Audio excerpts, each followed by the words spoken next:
A member, Honorable Speaker, Madam has come.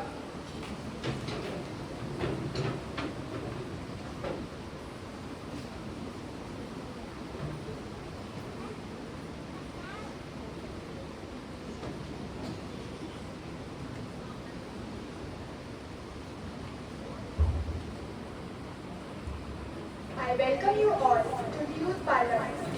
We will start with the first item in the list of business, which is oath or affirmation. Members to take oath or affirmation, Secretary General, please.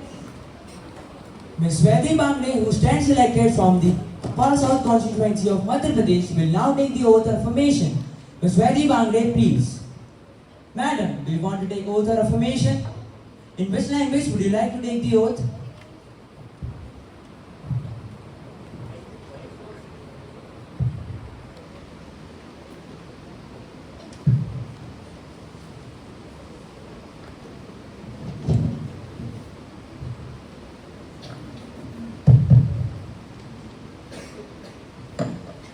I, Vaidehi Bambe, having been elected a member of the lower house of the Youth Parliament, do swear in the name of God that I will bear true faith and allegiance to the Constitution of India as by law established, that I will uphold the sovereignty and integrity of India, and that I will faithfully discharge the duty upon which I am about to enter.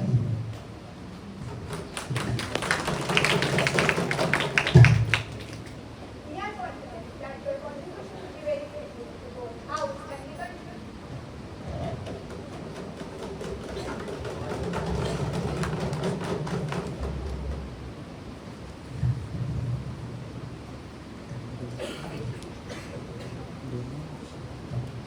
Ms. Durvakshi Patle, who stands elected from the Balaghat Chimni constituency of Madhya Pradesh, will now take the oath or affirmation. Ms. Durvakshi Patle, please. Madam, do you want to take oath or affirmation? In which language would you like to take the oath?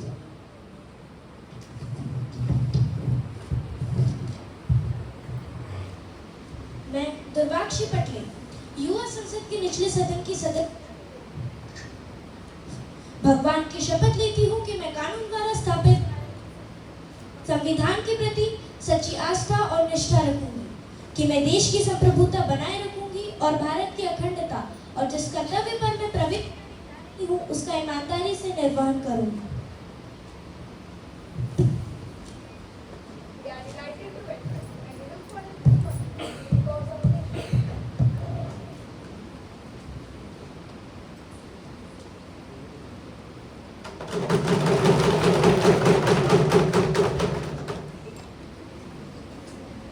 Members, let us move on the next item on the list of business, the question hour. Question number 101, Mr. Sumukh Mohan. Thank you, Madam Speaker. Will the Ministers of Home Affairs be pleased to state that how is the government planning to integrate Kashmir, which has become the bedrock of insurgency, leading to cross-border terrorism with the mainland? Minister of Home Affairs, Ms. Thalika Ramthale, please. Thank you, Madam Speaker. Article 370 of the Indian Constitution has been eliminated from Jammu and Kashmir.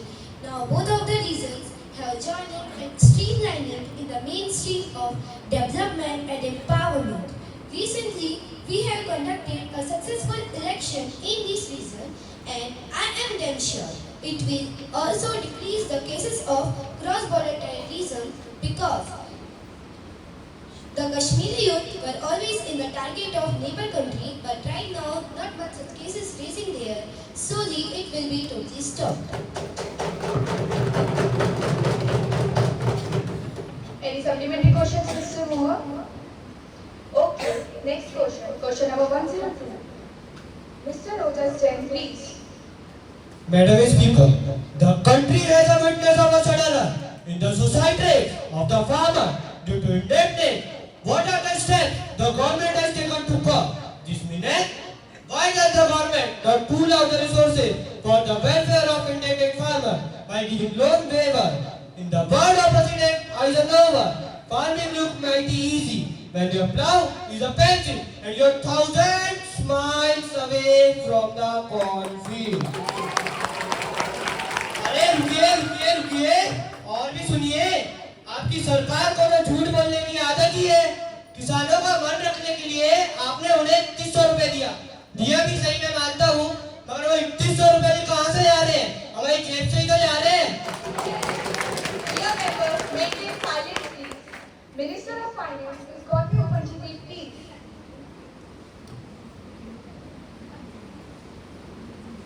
Madam Speaker, I will thank the Honourable Member for bringing such a critical issue to the floor of the House. The Society of Farmer is indeed a great concern for the country, and the Government of India is taking sincere steps to ensure the well-being of farmers. It is very necessary to understand that loan waiver will never help the farmer. Instead of that, it will ensure the perpetuation of vicious poverty cycle. The incident demand of opposition is superficial, and they are raising this just to further their own political agendas. There are several reasons for the death of the farmers, like inclement of weather, family issues, impotency, etc. And these reasons are backed by the report of NCRB 2017. It cannot be abruptly put to halt. It is very necessary to talk out a well-researched policy to counteract this. To help farmers, government has introduced social welfare schemes like crop insurance, interest-free loans, so that we can ensure the development of farmers. And we are striving to achieve the goal of double-fold increase in farmer income by 2026. We are also focusing on technology-intensive farming, and we have collaborated with technologically advanced countries in order to tackle the problem of our food provider. Today, on the floor of the House, I pledge to end this woeful blight which are creating hell for our food provider.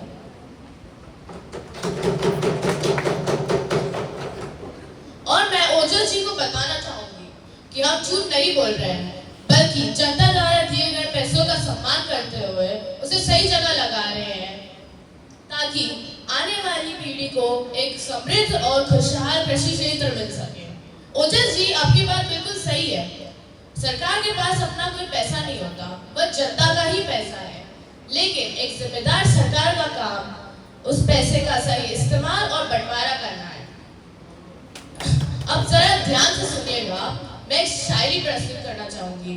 सफर में धूप तो होगी, अगर साथ चल सको तो चलो। सफर में धूप तो होगी, अगर साथ चल सको तो चलो। सभी है भीड़ में, तुम भी निकल सको तो चलो।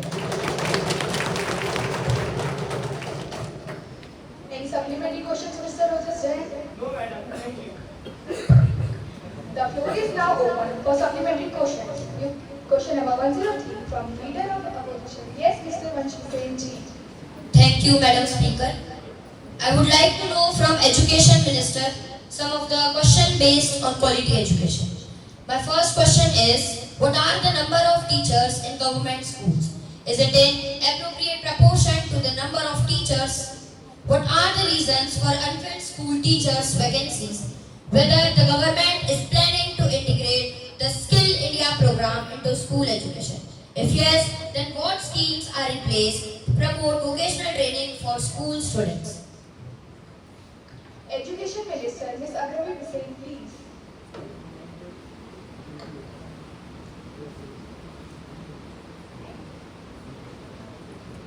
At first, I would like to thank Speaker Madam and the Leader of Opposition, Mr. Vansh Hussain Ji, for raising such an important issue which is quality education in India.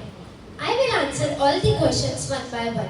First question is, what are the number of teachers in government schools? My answer is, as per the data of 2024-25, we had 1,13,23,929 teachers in all government schools. Second question was, is it in appropriate proportion to the number of children? My answer is, in the areas with large numbers of socio-economically disadvantaged students, the aim is to have a PTR of less than 25:1. NEP recommends a pupil-teacher ratio of less than 30:1 at each school level.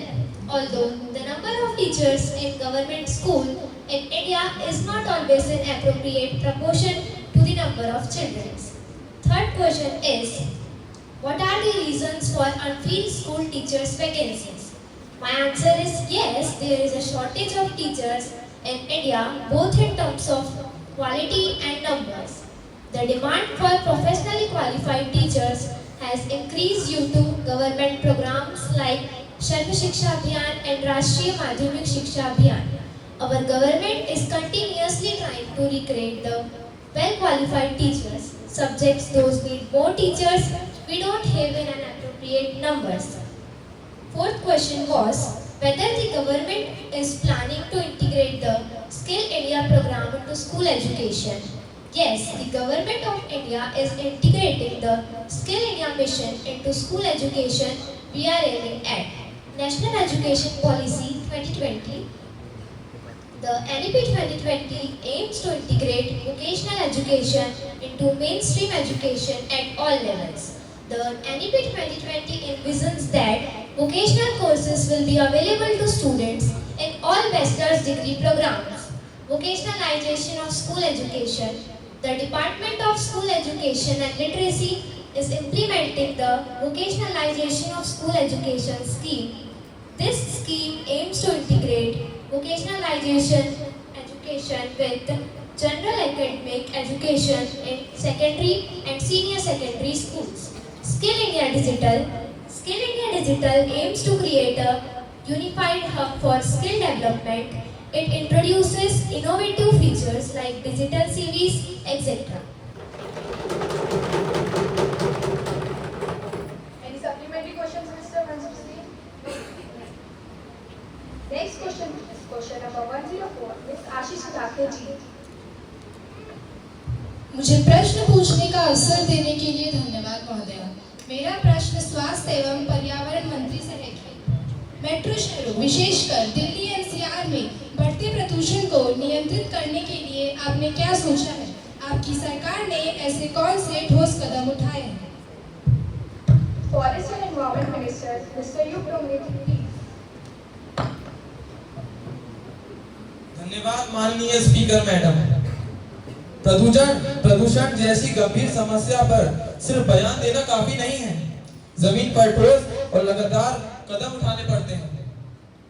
हमारी सरकार ने इसी सोच के 7 कदम उठाए हैं, जैसे जरूरत पड़ने पर निर्माण के कार्य रोके गए, कोयला और डीजल जनरेटर के उपयोग पर सख्ती की गई, सड़कों की मैकेनिकल सफाई और नियमित रूप से पानी का छिड़काव कराया जा रहा है, पार्किंग शुल्क में वृद्धि की गई है और सीएनजी बसों व मेट्रो सेवाओं का विस्तार किया गया है। और हमारी सरकार ने हाल ही में एक व्यापक 21 सूत्रीय शीतकालीन कार्य योजना के तहत ड्रोन से समय निगरानी और नियंत्रण को और प्रभावी बनाया है। माननीय स्पीकर महोदया, यह समस्या आज की नहीं है, यह वर्षों से हमारे सामने एक चुनौती के रूप में रही है। लेकिन आज फर्क यह है कि इस पर निरंतर और गंभीर प्रयास किए जा रहे हैं। आलोचना लोकतंत्र का हिस्सा है, लेकिन लेना और उन्हें जमीन पर लागू करना ही असली नेतृत्व की पहचान है। हम शोर में नहीं, काम में दम रखते हैं। चुनौती बड़ी है, लेकिन हमारी मेहनत और हमारी नियत हमेशा उससे आगे थी, हमेशा आगे है और हमेशा आगे रहेगी। धन्यवाद। Any supplementary questions, Ms. Ashish Sudhakar ji? Next question, please. Question number 105, Ms. Jia Gidwani ji. Thank you, Honorable Speaker Madam. I would like to ask to the Rural Development Minister, Ms. Ananya Sulaki ji, that what measures are being implemented to create sustainable employment opportunities in rural areas, and how will the government address the rising unemployment rates in these regions? Rural Development Minister, Ms. Ananya Sulaki ji, please.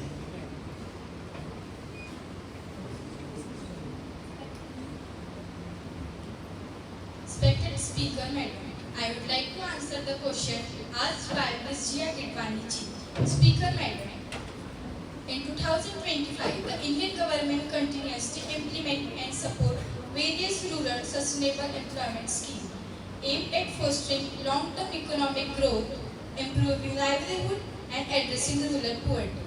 These schemes are designed to be environmentally sustainable, inclusive, and geared towards skill developments. These schemes are designed to be environmentally sustainable, inclusive, and geared towards skill development, entrepreneurship, and creating jobs opportunity in rural areas like प्रधानमंत्री कौशल विकास योजना, प्रधानमंत्री आवास योजना, आत्मनिर्भर भारत रोजगार योजना, national rural digital literacy mission, किसान credit card scheme, प्रधानमंत्री फसल बीमा योजना, green India mission, and many more development schemes are already running effectively and fostering all-around development of rural India. Any supplementary questions, Ms. Jia ji? Dear members, now it's time to our next. That is 0R. You can ask any relevant question. Yes speaker madam, मैं आदरणीय प्रधानमंत्री महोदय से कुछ प्रश्न करने की अनुमति चाहूंगा। जी वंश हुसैन जी, अनुमति है। धन्यवाद मैडम। माननीय स्पीकर महोदया, मैं माननीय प्रधानमंत्री महोदय जी से जानना चाहूंगा कि हाल ही में कोलकाता मेडिकल यौन उत्पीड़न एवं हत्या केस ने पूरे देश को झकझोर कर रख दिया। महिलाओं की सुरक्षा कोई नया मुद्दा नहीं है, लेकिन ऐसे मामले बार-बार हो रहे हैं। आपकी सरकार क्या ठोस कदम उठा रही है ताकि पीड़ितों को जल्द न्याय मिले और देश भर में महिलाओं के लिए सार्वजनिक स्थान सुरक्षित बने? अरे प्रधानमंत्री जी, इस वक्त देश पर ध्यान देना ज्यादा जरूरी है। देश पर कर्जा बढ़ते जा रहा है। देश पर ध्यान देने से ज्यादा तो आपके फॉरेन टूर्स बढ़ रहे हैं। फॉरेन टूर्स तो सिर्फ बहाना है, असलियत तो हम सब जानते हैं। Dear members, maintain silence please. सम्माननीय प्रधानमंत्री जी, अमूल्य जुबेश्वर जी अपना प्रश्न। धन्यवाद सम्मानित स्पीकर मैडम। मैं स्पीकर मैडम के माध्यम से इस सदन को बताना चाहूँगा कि महिलाओं की सुरक्षा हमारी प्राथमिकता है और इसके लिए हम त्वरित और स्थायी बदलाव के लिए प्रतिबद्ध हैं। हम पहले से ही ऐसे मामलों में तेजी से न्याय दिलाने के लिए फास्ट ट्रैक कोर्ट्स और पुलिस के आधुनिकीकरण के लिए अधिक फंड का प्रावधान कर चुके हैं। इसके साथ ही हम राज्य के साथ मिलकर पुलिस को प्रशिक्षित और सुरक्षा व्यवस्था की मजबूत कर, इसके अलावा सार्वजनिक जागरूकता अभियान भी चला रहे हैं ताकि महिलाओं की सुरक्षा के प्रति समाज में सम्मान और सुरक्षा का माहौल बने।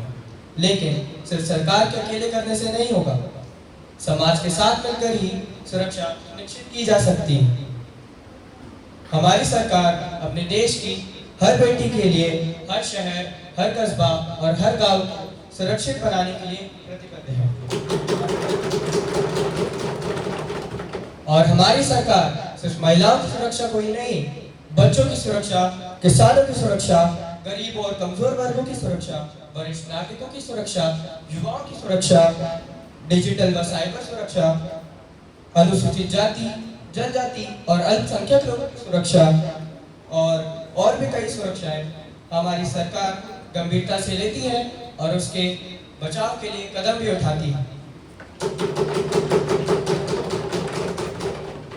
वंश जी, प्रोपेगेंडा फैलाना और अफवाहें फैलाना तो आपकी पार्टी का काम ही है, और इसके अलावा आपकी पार्टी करती ही क्या है? मित्रों, मैं आपको बताना चाहूंगा कि मैं कोई अपनी निजी यात्रा करने नहीं जाता हूँ, बल्कि मैं और मेरे साथ पूरा प्रतिनिधि मंडल भी साथ जाता है और हम वहाँ के नज़ारे नहीं देखा करते। हम वहाँ अंतर्राष्ट्रीय सम्मेलनों जैसे G20, व्यापार निवेश बढ़ाने और द्वीपक्षीय संबंध मजबूत करने और वैश्विक मुद्दों पर भारत का पक्ष रखने के लिए जाते हैं। कोई हम नज़ारे देखने के लिए नहीं जाते हैं। प्रधानमंत्री जी, क्या आपकी सरकार यह सुनिश्चित कर सकती है कि महिलाओं के खिलाफ अपराध में शामिल दोषियों को किसी भी प्रकार का राजनीतिक संरक्षण नहीं मिले? कई मामलों में ऐसा देखा गया है कि कुछ प्रभावशाली लोग जैसे अंबानी जी व अडानी जी, जो आपकी सरकार से जुड़े हैं, दोषियों को बचाने में मदद कर रहे हैं। क्या आप इस पर सख्त कदम उठाएंगे और ऐसे अपराधियों के खिलाफ निष्पक्ष और त्वरित न्याय सुनिश्चित किया जाएगा? प्रधानमंत्री जी, आपने महिलाओं का मन रखने के लिए उन्हें 1500 रुपए तो दिए, पर इस सदन में बैठे हर व्यक्ति से मेरा सवाल है कि 1500 में किस महिला का घर चल रहा है?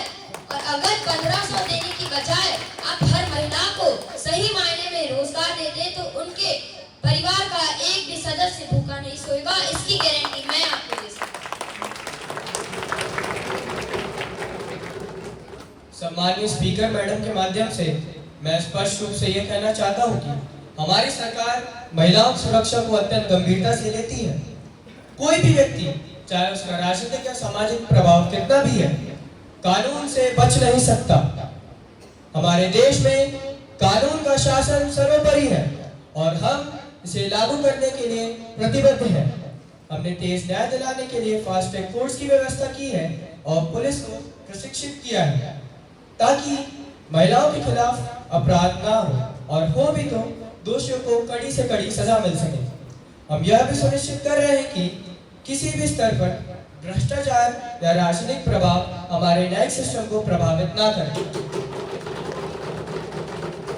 हमारी प्राथमिकता है कि सभी नागरिक, विशेषकर महिलाएं, सुरक्षित और सम्मानित महसूस करें। मैं आपको यह विश्वास दिलाना चाहता हूं कि हमारी सरकार वह हर कदम उठाएगी ताकि ऐसी घटनाएं ना हो और दोषियों को कड़ी से कड़ी सजा मिल सके। न्याय दिलाने में कोई भी भेदभाव नहीं किया जाएगा। हमारी नीतियों का उद्देश्य यह है कि कोई भी व्यक्ति, चाहे वो कितना भी प्रभावशाली क्यों ना हो, चाहे वह कितना भी अमीर क्यों ना हो, कानून के घेरे से बच नहीं सकता है। सम्मानीय स्पीकर मैडम, मैं मंच पर कोई सवाल तो नहीं उठाना चाहता, लेकिन लगता है उनकी जांच पड़ताल में थोड़ी चूक हो गई। हमने महिलाओं को सिर्फ 1500 रुपए देकर अपने हाथ नहीं खींचे, बल्कि हमने योजनाओं के तहत महिलाओं को 10,000 से लेकर 50,000 या फिर उससे भी ज्यादा का लाभ दिया और हमने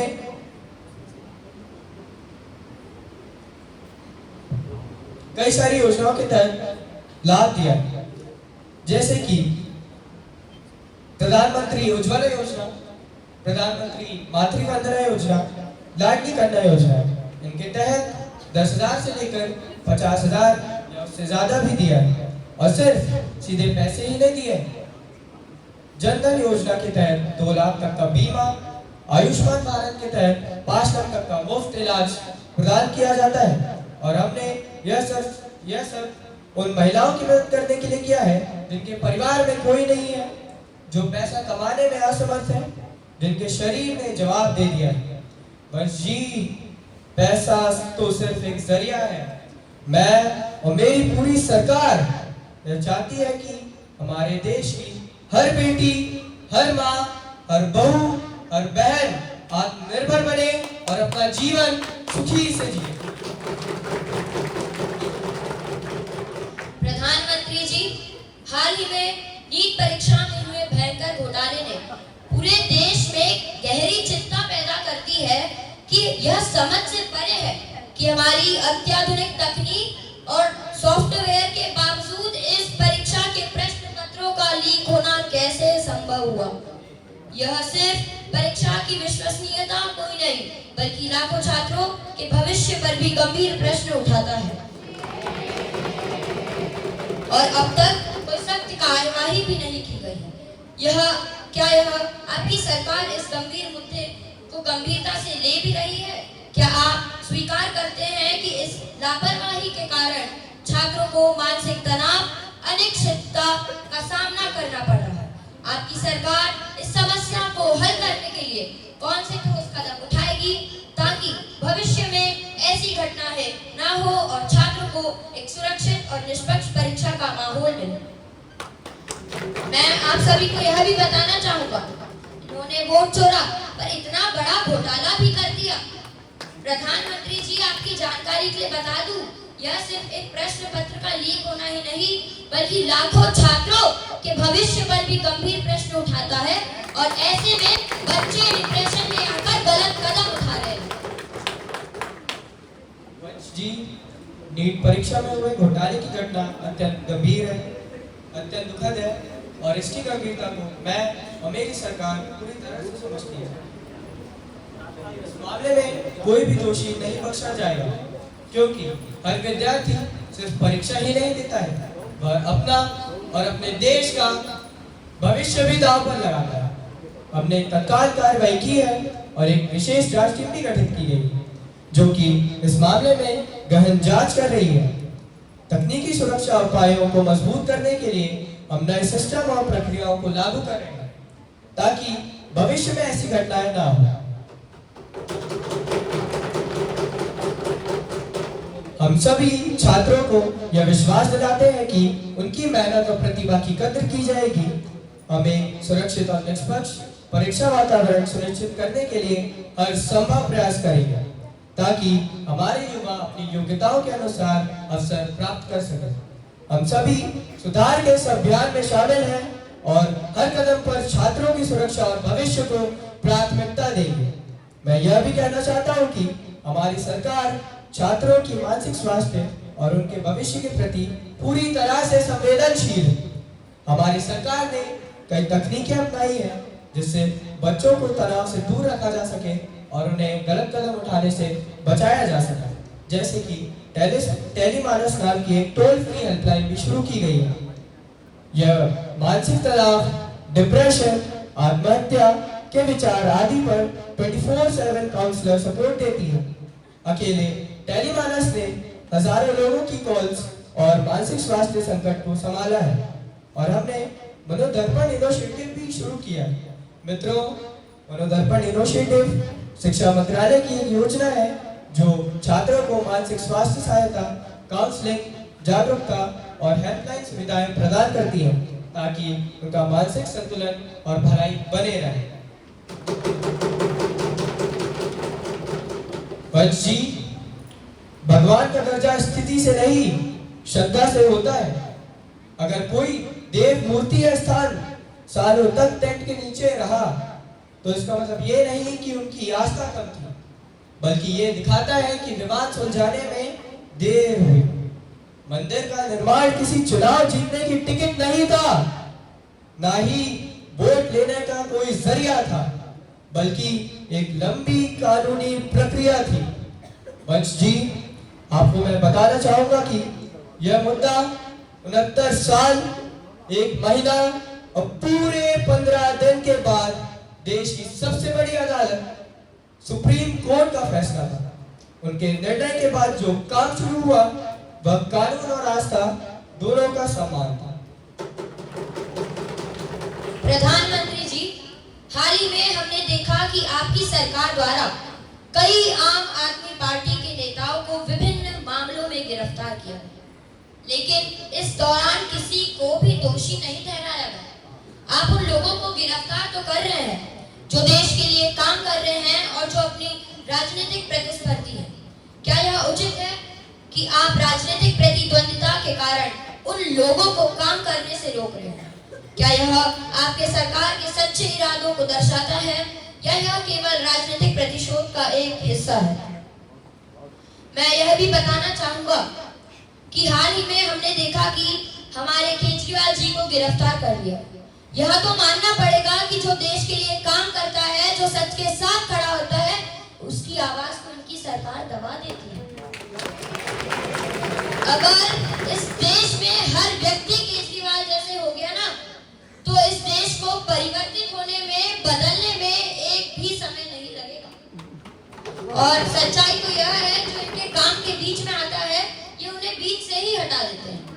मैं यह भी बताना चाहूंगा कि हाल ही में अयोध्या में चुनाव हुए, वहां की सीट हार गए। इन्होंने मंदिर के पहले ही उसकी प्राण प्रतिष्ठा करवा दी। कारण एक ही था, क्योंकि चुनाव पास में आ रहे थे। मैं एक और चीज कहना चाहूंगा, मेरा एक ही प्रश्न है, वही मूर्ति, वही भगवान पिछले कई सालों से वही टेंट के नीचे रह रही थी जिससे पानी टपक रहा था, तब वह भगवान नहीं थे? प्रधानमंत्री जी, इसका उत्तर दीजिए। धन्यवाद। वंश जी, हमारी सरकार किसी भी राजनीतिक दल या नेता के प्रति भेदभाव नहीं करती।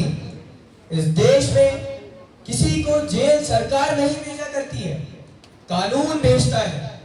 भारत एक सशक्त लोकतंत्र है जहां कानून सबके लिए समान है, चाहे वह आम नागरिक हो या कोई बड़ा नेता।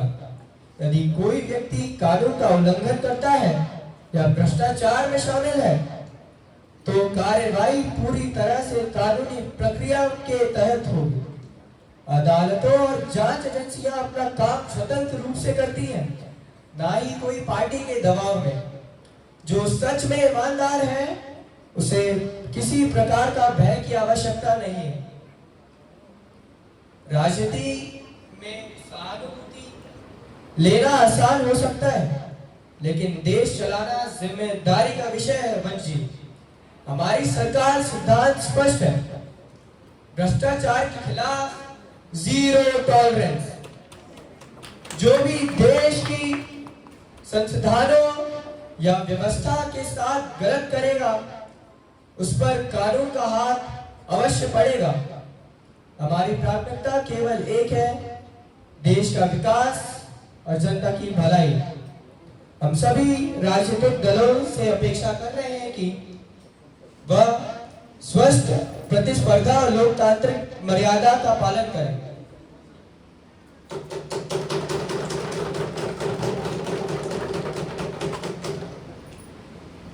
वंश जी, भगवान का दर्जा स्थिति से नहीं श्रद्धा से होता है। अगर कोई देव मूर्ति या स्थान सालों तक टेंट के नीचे रहा तो इसका मतलब ये नहीं कि उनकी आस्था कम हो गई, बल्कि यह दिखाता है कि विवाद सुलझाने में देर हुई। मंदिर का निर्माण किसी जीतने के टिकट नहीं था, ना ही वोट लेने का कोई जरिया था, बल्कि लंबी कानूनी प्रक्रिया थी। वंश जी, मैं आपको बताना चाहूंगा कि यह मुद्दा 69 साल, 1 महीना और पूरे 15 दिन तक चला और देश की सबसे बड़ी अदालत सुप्रीम कोर्ट ने जब फैसला लिया, उनके निर्णय के बाद ही जो काम शुरू हुआ वह कानून और आस्था दोनों का सम्मान था।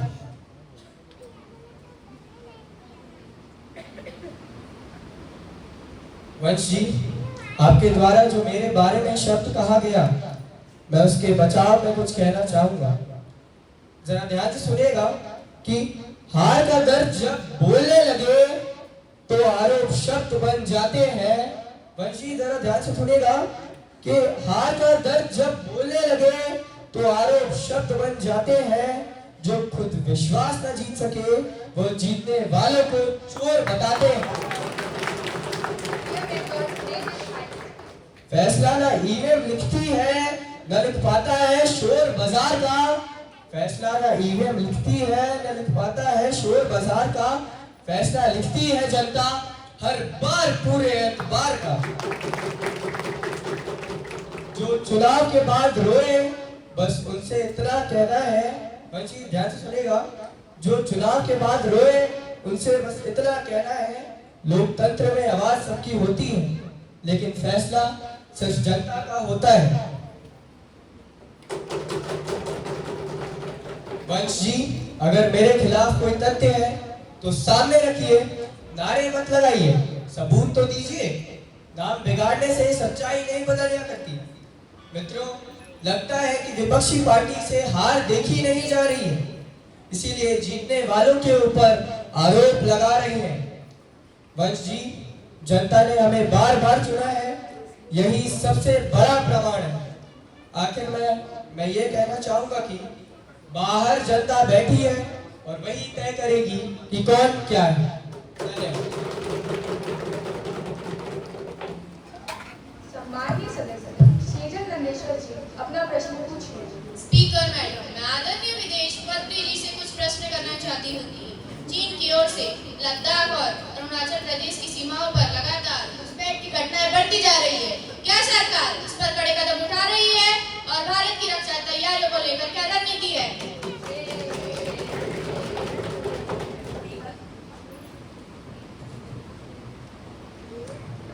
स्पीकर मैडम, मैं सम्माननीय सदन के माध्यम से पूरे देश को बताना चाहता हूं कि हमारी सरकार चीन के साथ सीमा विवाद को शांतिपूर्ण तरीके से हल करने के लिए हमेशा तैयार रही है, लेकिन हम अपनी सीमा की सुरक्षा पर कोई समझौता नहीं करेंगे। हमारी सेनाएं पूरी तरह से तैयार है और हर चुनौती का सामना करने के लिए सक्षम है। हम कूटनीति स्तर पर भी चीन के साथ बातचीत कर रहे हैं, लेकिन साथ ही अपनी सुरक्षा तैयारियों को भी मजबूत कर रहे हैं। सम्मानीय सदस्य माविया कुरैशी जी अपना प्रश्न पूछिए।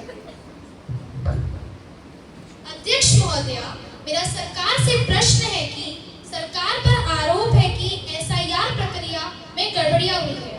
सरकार स्पष्ट करे कि मतदाता पहचान पत्र अपडेट, बीएलओ मर्यादा, आत्महत्या जैसे मामलों की गंभीरता से जांच होगी या नहीं। क्यों सरकार एसआईआर पर खुली चर्चा से बच रही है? क्या मतदाता अधिकारों और लोकतांत्रिक प्रक्रिया पर भरोसा नहीं है?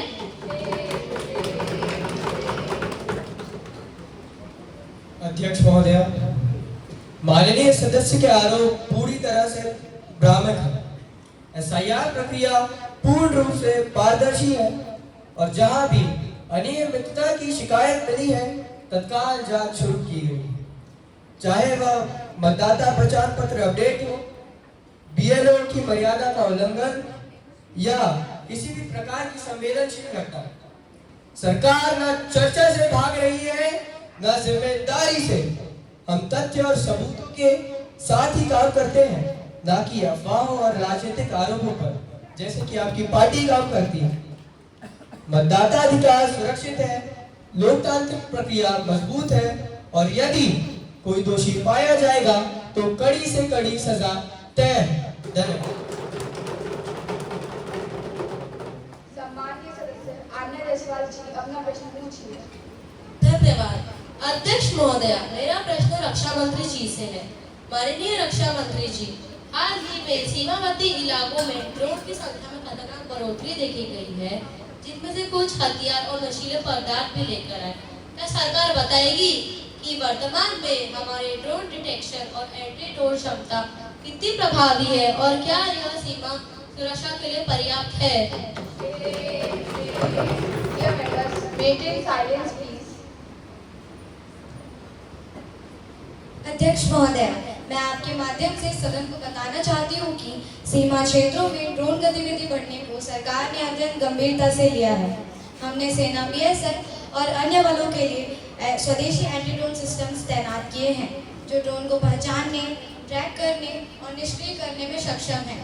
हम इन्हें चरणबद्ध तरीके से और भी आधुनिक बना रहे हैं, जैसे एआई आधारित ट्रैकिंग, रेडियो फ्रीक्वेंसी जैमिंग और लेजर इंटरसेप्ट तकनीक को तेजी से जोड़ा जा रहा है। आने वाले महीनों में यह क्षमता और बढ़ेगी ताकि कोई भी ड्रोन बिना पकड़े सीमा पार न कर सके। अब मैं मध्य प्रदेश के बालाघाट संसदीय क्षेत्र से मिस दुर्वाशी पटले जी को आमंत्रित करना चाहूंगी कि वो अपनी बात सदन के समक्ष रखें। धन्यवाद स्पीकर महोदय।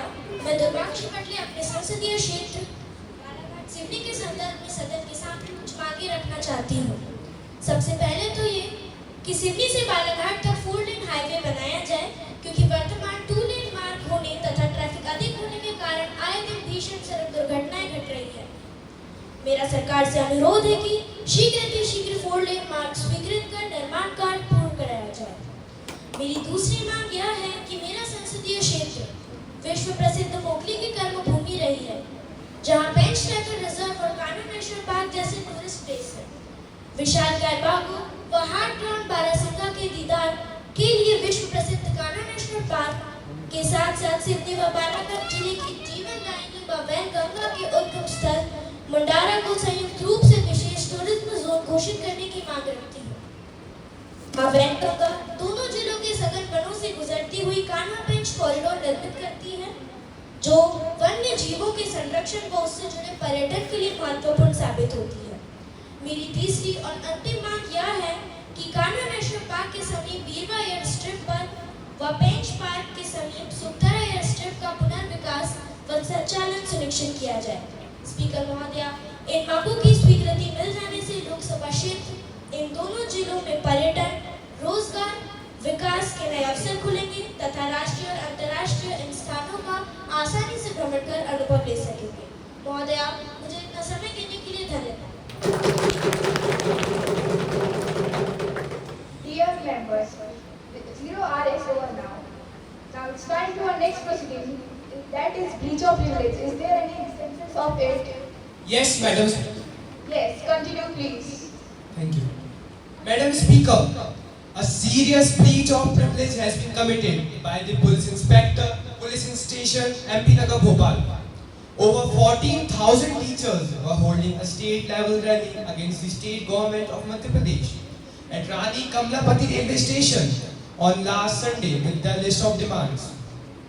Mr. Mohit Pratap Singh, MP, who has been elected from the Bhopal West constituency, while on his way to the parliament by the same road stopped by to understand the concerns from the protesting group. The police detained Mohitji, who was thereby restrained from attending the parliament from 25th of December. And I have requested you to allow me to raise a question on that matter now. Mr. Sumukh Mukherjee, have you given notice of it earlier? You may give due to notice along with a copy of newspaper cutting and I shall consider it. You cannot spring a surprise on me like this. I have already given the notice of it at 10 a.m. today, Madam Speaker. It will be examined when it comes to me and I shall consider it and let you know of my decision. Now, next business is papers to be laid. Honorable Minister of Health and Family Welfare, Mr. Ishan Kakarji.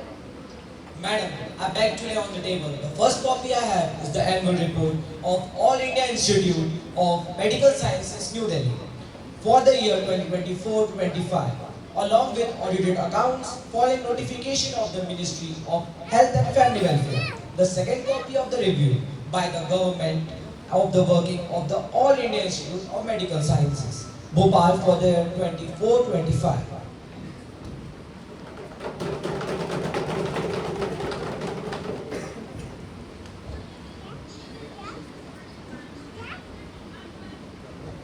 Minister of Agriculture, Ms. Mehdi Retiji, please. Thank you, Honorable Speaker Madam. I beg to lay on the table a copy of annual report of the details about the food grain purchase made by the government in 2024-25.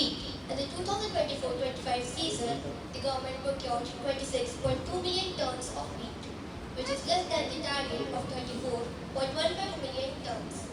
In 2023-24, the government procured 18.8 million tons of wheat. Paddy.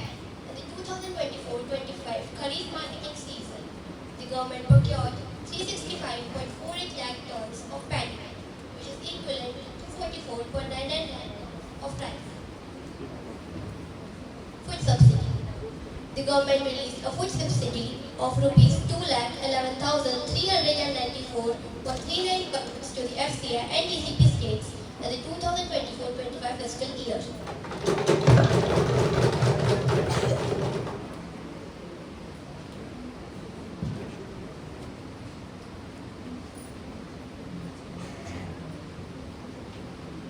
The next item in the list of business is the message from the upper chamber. Secretary General to report message from the upper chamber of Youth Parliament. Madam, I have to report the following message from the Secretary of the Upper Chamber of Youth Parliament. In accordance with the provisions of the rules of procedure and conduct of business, in the upper house of Youth Parliament, I am directed to enclose the copy of the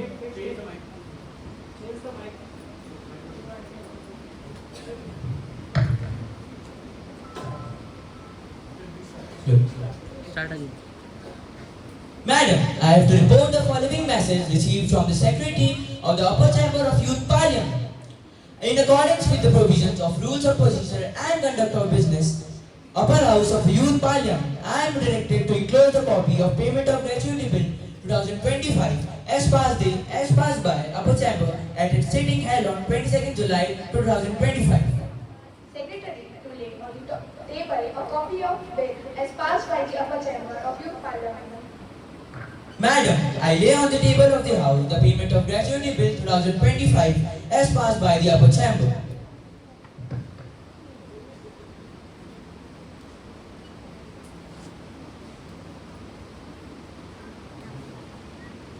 Honorable members, at this stage of proceeding, I have to make an important announcement.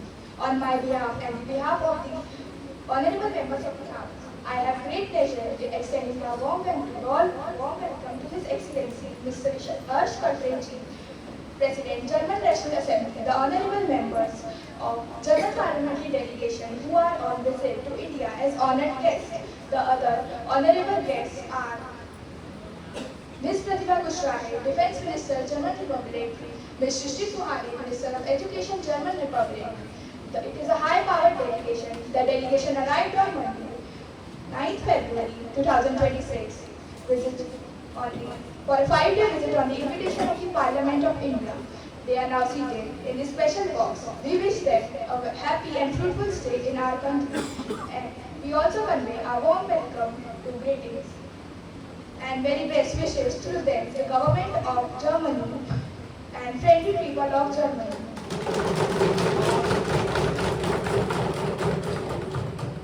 Now, the House will take up the next item in the list of business, calling attention motion. Any issue?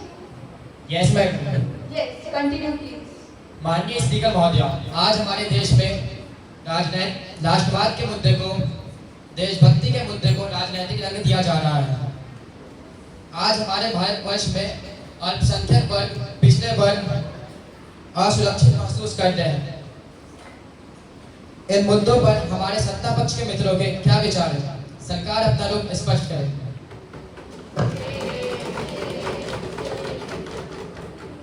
Minister of Minority Affairs, Ms. Charu Khatreji, please. धन्यवाद speaker महोदय। हमारा देश भारत है। नदी गोदावरी गंगा लिखा भूगोल पर हमने हमारा चित्र बहुरंगा। माननीय सभापति महोदया, हमारे देश में 1600 बोलियां बोलने वाले लोग, 12 धर्मों के अनुयायी, संप्रदायों को मानने वाले लोग निवास करते हैं। कुछ लोग ईश्वर के साकार रूप की पूजा करते हैं तो कुछ लोग निराकार रूप की उपासना करते हैं। कुछ समुदाय पौधों में परमात्मा को मानते हैं तो कुछ लोग परमात्मा के अस्तित्व में ही विश्वास नहीं करते। ऐसे विविधताओं से भरा हुआ एक देश है हमारा भारत। हमारा संविधान, हमारी आईन, हमारी हजारों वर्षों की जो सांस्कृतिक विरासत है उसकी अभिव्यक्ति है। हमारी सरकार संविधान के दायरे में रहकर देश को चलाने का प्रयत्न कर रही है। सबको जोड़कर सबकी विकास करने की पद्धति पर काम कर रही है। हमारे जो प्रत्येक तबके देशवासी है, हमारे जो दलित, पीड़ित, शोषित, वंचित भारतवासी है, उनके लिए उनके उत्थान का प्रयत्न कर रही है। हम सांसद जो शपथ लेकर इस पावन सदन में आए हैं, क्या हम किसी धर्म विशेष, किसी संप्रदाय विशेष, किसी विचारधारा विशेष के प्रतिनिधि है? हम पूरे भारतवर्ष के प्रतिनिधि हैं और 140 करोड़ भारतवासियों का कल्याण यही हमारी जिम्मेदारी है। सभापति महोदया, हमारी सरकार एकरूपता की पक्षधर नहीं है, हम एकता के पक्षधर हैं। सभी संप्रदायों का फलना फूलना यह इसी भारत भूमि पर संभव है। और इसके साथ एक और प्रश्न उठता है, आइडिया ऑफ इंडिया क्या है? आइडिया ऑफ इंडिया है एकम सद्विप्रा बहुधा वदन्ति सर्वधर्म संभाव सर्वे भवन्तु सुखिनः सर्वे सन्तु निरामया वसुधैव कुटुम्बकम्।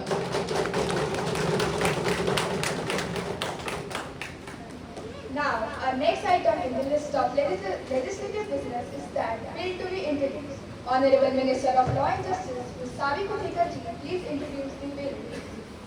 धन्यवाद माननीय अध्यक्ष महोदय जी। आज का दिन एक ऐतिहासिक दिन है।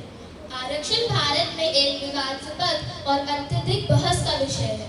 इसके अलावा आरक्षण के पीछे मुख्य उद्देश्य कमजोर वर्गों का सशक्तिकरण था। भारत में आरक्षण का मतलब सरकारी संस्थानों में पिछड़े और कम प्रतिनिधित्व वाले वर्गों के लोगों के लिए निश्चित प्रतिशत सीधे आरक्षित करने से है। इसके अलावा आरक्षण अपने संक्षिप्त में कोटा आधारित सकारात्मक कार्रवाई का एक प्रकार है।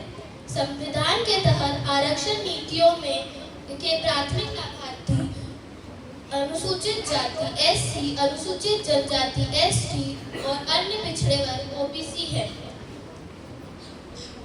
इसके अलावा वंचित वर्गों को विशेषाधिकार प्राप्त वर्गों के बराबर लाने के लिए इस अवधारणा को संविधान का हिस्सा बनाया गया था। पहले विचार यह था कि आजादी के बाद सिर्फ 10 साल के लिए आरक्षण नीति बनाई जाए ताकि वंचित वर्गों का विकास हो सके। लेकिन आज स्थिति यह है कि आजादी के 75 साल से भी ज्यादा समय बाद भी आरक्षण नीति लागू है। दुर्भाग्य से यह नीति हाशिए पर पड़े वर्गों के उत्थान के अपने उद्देश्य को प्राप्त करने में विफल रही है। इसके बजाय आरक्षण नीति राजनेताओं के हाथों में एक राजनीतिक हथियार बन गई है। इसके अलावा जाति व्यवस्था में दरार और भी गहरी होती जा रही है। 93 संशोधन ने पूरे देश में युवाओं के गुस्से को भड़का दिया। इसके अलावा समाज के विभिन्न वर्गों की ओर से विरोध प्रदर्शन भी हुए। इसके अलावा युवाओं के गुस्से का कारण यह था कि समाज में एक वर्ग का विकास दूसरे वर्गों की कीमत पर नहीं हो सकता। भारत में आरक्षण भारत की राजनीति में एक प्रमुख भूमिका निभाता रहा है। इसके अलावा यह अब भारतीय समाज का एक अभिन्न अंग बन गया है। भले ही इसे आलोचनाओं का सामना करना पड़ा हो, कुल मिलाकर यह कहा जा सकता है कि आरक्षण के पीछे मुख्य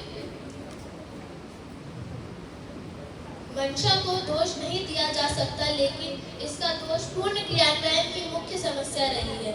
अतः मैं आदरणीय अध्यक्ष महोदय आपके समक्ष सम्मानीय सदस्यों से आग्रह करूंगी कि दलगत राजनीति से ऊपर उठकर इस आरक्षण के तंत्र को समाप्त किया जाए। योग्यताओं और अंकों को आधार मानकर सरकारी नौकरियां दी जाए, तभी सबका विकास संभव है। अतः मैं आरक्षण संशोधन बिल 2025 प्रस्तुत करने जा रही हूँ।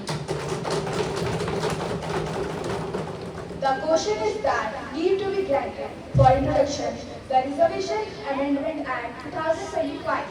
Those who are in favor will please say yes. Those who are against it will please say no. I think yes, we have it. Yes, we have it. Yes, we have it. The motion is adopted. Madam, I thank all the members. Honorable members, now it's time to sum up today's meeting. So the House is adjourned now. We will meet again tomorrow at 11 a.m. for further proceedings.